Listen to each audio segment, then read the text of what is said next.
Good morning बच्चों, आशा करते हैं आप लोग अच्छे होंगे। तो हम लोगों का एक पिछला चैप्टर था जिस चैप्टर को हम लोग मुकम्मल किए हैं।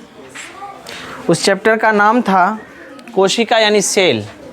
अब हम लोग नए चैप्टर में आए हैं जिस चैप्टर का नाम है जंतुओं में प्रजनन, यानी जनन क्या होता है, रिप्रोडक्शन इन एनिमल, है ना। जंतुओं में प्रजनन यानी जंतुओं में जो जनन जो होती है वो किस प्रकार होता है और कैसे होता है, उस चीज़ों को हमें देखना है। आखिर जनन क्या होता है, कैसे होता है। देखो बच्चों, आप लोग अब लग रहा है कि काफ़ी किशोरावस्था के मतलब कदम रख चुके हैं। सारे बच्चे लगभग किशोरावस्था में बहुत अच्छे तरीके से प्रवेश कर चुके हैं। तो चलिए आज हम लोग देख लेते हैं आप लोगों का सारा तो चलते हैं। सबसे पहला प्रश्न ये है कि जनन, हम लोग पहले बता देते हैं जंतु, है ना। हम लोग पढ़ना है क्या, जनन को ही पढ़ना है। ये अब जनन होता किस में, जंतुओं में ही होता है बच्चों, जंतुओं में ही जनन होता है। ऐसा थोड़ी है कि तो कोई दूसरा चीज़ में जनन होता है। जनन की जो प्रक्रिया होती है बड़ा, देखो मैं आप लोगों को कह देता हूँ कि मैं पढ़ा रहा हूँ, आप लोग दिल खोल के पढ़िए, जो पूछना है सारा चीज़ पूछिए, पूछने में कोई कमी नहीं करना है और कोई डाउट नहीं रहना चाहिए। मैं पढ़ाता हूं और तुम पढ़ते हो, हम दोनों के बीच में कोई अंतर नहीं रहना चाहिए, सिर्फ एक टीचर और स्टूडेंट की डिफरेंस होनी चाहिए, ठीक है। तो चलते हैं। सबसे पहले जनन किसे कहती है, जनन होता क्या है, जनन कहते किसको है और जनन होता क्या है, इस चीज़ों को हमें पहले पढ़ना है। देखिए जनन, जनन जो होता क्या कहते हैं, किसी जीव द्वारा अपने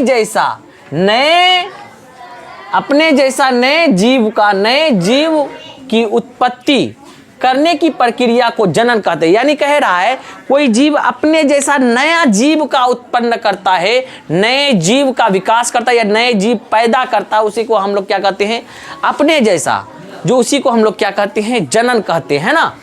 कोई भी चीज जो अपने जैसा नए जीवों का आगाज करती है, उत्पत्ति करता है, पैदा करता है, उसी को हम लोग क्या कहते हैं बाबू, जनन कहते हैं। ये जो होता है जनन मुख्य तो दो प्रकार के होते हैं। जनन दो प्रकार का होता है, एक होता है लैंगिक जनन, दूसरा होता है अलैंगिक जनन। लैंगिक जनन को हम लोग बोलते हैं यूनिसेक्सुअल और अलैंगिक जनन को बोलते हैं बायसेक्सुअल। क्या बोलते हैं, जिसमें जीव जंतु यानी मेल और फीमेल की मिलन होती है और नए जीव का निर्माण होता है, उसको हम लोग बोलते हैं यूनिसेक्सुअल। क्या बोलते हैं, और जिसमें मेल फीमेल की अंतर नहीं होती है, कोई एक जीव अपने आप अपने से ही नए जीव का उत्पन्न कर लेता, उसको हम लोग अलैंगिक जनन बोलते हैं। क्या बोलते हैं बाबू, अलैंगिक जनन, है ना। हम लोग कौन सी जनन करते हैं बताइए आप, कौन सी, यूनिसेक्सुअल हो या बाइसेक्सुअल, यूं खड़ी हो, यूनिसेक्सुअल, वेरी गुड, बैठ जाओ, बहुत अच्छा बात है। आप बताइए आप कौन सी चीज है, यूनिसेक्सुअल या बाइसेक्सुअल, बाइसेक्सुअल। देखो कितना बेवकूफ है। अभी तो मैं कहा क्या तुम अकेले अपने आप नए बच्चा को पैदा कर सकता है तुम, हाँ, तो कैसे तुम बाइसेक्सुअल हो गया। तो हम लोग क्या है बाबू, यूनिसेक्सुअल है। क्या है, यूनिसेक्सुअल। दोबारा नहीं बोलेगा, तुम्हारा नाम मैं बोल देता हूँ वीडियो में। क्या नाम है तुम्हारा, फैज अंजुम। फैज अंजुम जो है वो बाइसेक्सुअल है, याद रखना बच्चों, है ना। तो बेटा हम लोग क्या हैं हम लोग यूनिसेक्सुअल है ना। कह रहा जनन कितने प्रकार के होते हैं, जनन दो प्रकार के होते हैं बेटा। कितना प्रकार के, दो प्रकार के। पहला होता है लैंगिक जनन, जिसको हम लोग बोलते हैं यूनिसेक्सुअल, है ना। और दूसरा होता है अलैंगिक जनन, जिसको हम लोग बायसेक्सुअल बोलते हैं। क्या बोलते हैं, बायसेक्सुअल, याद रखेंगे ना। तो जो लैंगिक जनन होता है बेटा, उसको हम लोग बोलते हैं यूनिसेक्सुअल, और हम जो दूसरा होता है वो अलैंगिक जनन होता है, जिसको बायसेक्सुअल कहते हैं। ठीक है बेटा, किसी को कोई दिक्कत नहीं। चलिए, कह रहा लैंगिक जनन होता क्या है बेटा। देखिए लैंगिक जनन किसे कहते हैं, ऐसा जनन जिसमें नर और मादा का जनन अंग भाग लेता है। बेटा अब आप लोग देख रहे हैं कि काफ़ी क्या कहते हैं, किशोरा अवस्था में आप लोग प्रवेश कर चुके हैं। तो आप लोगों को एक चीज़ पता होना चाहिए कि ये जनन अंग क्या होता है, जिसके द्वारा जनन होती है ना, जनन होता है। ये चीज़ हम लोग जान ही रहे हैं।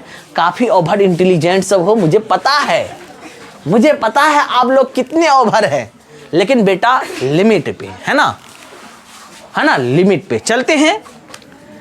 ऐसा जनन जिसमें नर और मादा का जनन अंग भाग लेता है, जनन अंग भाग लेता है, लैंगिक जनन कहलाता है। यानी हम लोगों में जो होता है, जैसे मान लीजिए कि मनुष्य हो गया, जानवर हो गया, पक्षी हो गया, ये सब में नर और मादा जनन अंग भाग ले, नर और मादा के जनन अंग भाग लेता है, तो फिर एक नए शिशु या नए जीव का निर्माण होता है।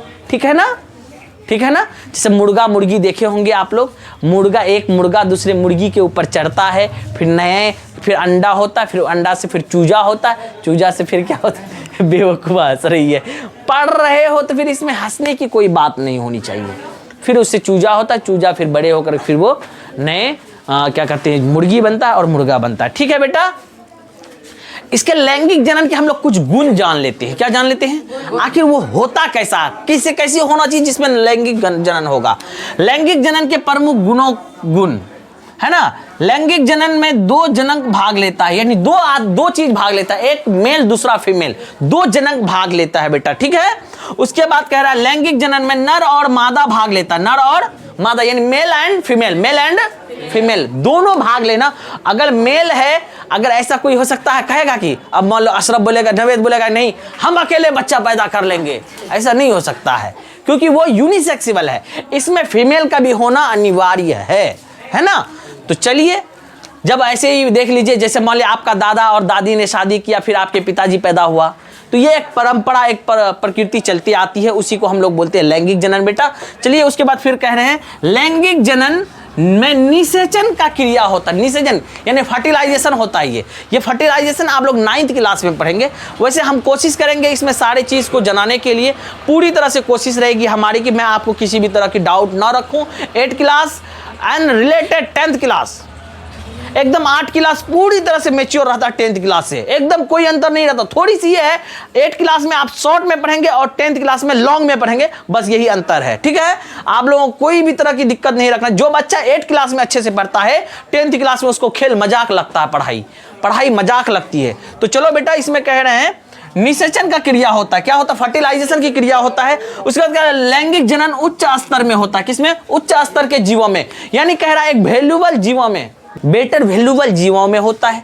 लैंगिक जनन धीरे धीरे होता है, इसको होने में लगभग 9 महीने का समय लेता है। 9 महीना, 10 महीना, 8 महीना, 7 महीना, 6 महीना, काफी समय लेता है इसमें, है ना, धीरे धीरे होता है। उसके बाद कह रहा है लैंगिक जीवों में नए जीव का विकास होता है, यानी कह रहा है नया जीव बनता है।